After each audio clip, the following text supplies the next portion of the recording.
Hello viewers, আসসালামু আলাইকুম। আমি লেখক মোহাম্মদ মিরাজ মিয়ার লেখা একটি বই, the anatomy of world politics. এই বইটি ধাপে ধাপে আমার এই ইউটিউব চ্যানেলে আপলোড করা হবে। Stay tune. এই বইয়ের প্রথম অধ্যায় হচ্ছে আন্তর্জাতিক রাজনীতি ও আন্তর্জাতিক সম্পর্ক নিয়ে যত কথা। তো আজকে আমার আলোচনার বিষয় হচ্ছে আন্তর্জাতিক সম্পর্ক কী।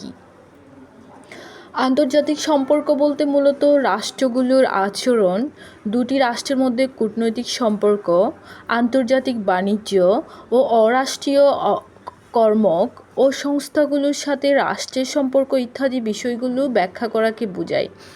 যেমন ধরেন, দূর প্রাচ্যের একটি দেশ উত্তর কোরিয়া যুক্তরাষ্ট্রকে হুমকি দিচ্ছে এই বলে যে পিয়ংইয়ং থেকে মিসাইল নিক্ষেপ করে সরাসরি ওয়াশিংটন ডিসিতে হামলা চালাতে আমি সক্ষম। এখন প্রশ্ন হলো, কেন উত্তর কোরিয়া যুক্তরাষ্ট্রের সঙ্গে এরকম আচরণ করেছে? আন্তর্জাতিক সম্পর্কে কাজ হচ্ছে উত্তর কোরিয়া কেন এরকম আচরণ করছে সেটার ব্যাখ্যা করা। প্রথম আরব দেশ হিসাবে বাংলাদেশকে স্বীকৃতি দেয় ইরাক।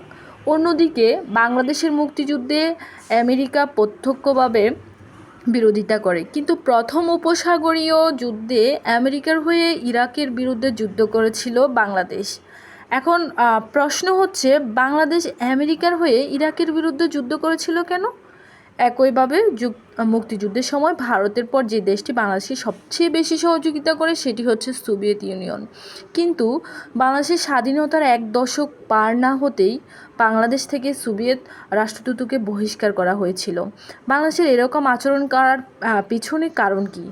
আর বাংলাদেশের এই আচরণটি বিশ্লেষণ করাই হচ্ছে মেইনলি আন্তর্জাতিক সম্পর্কের কাজ।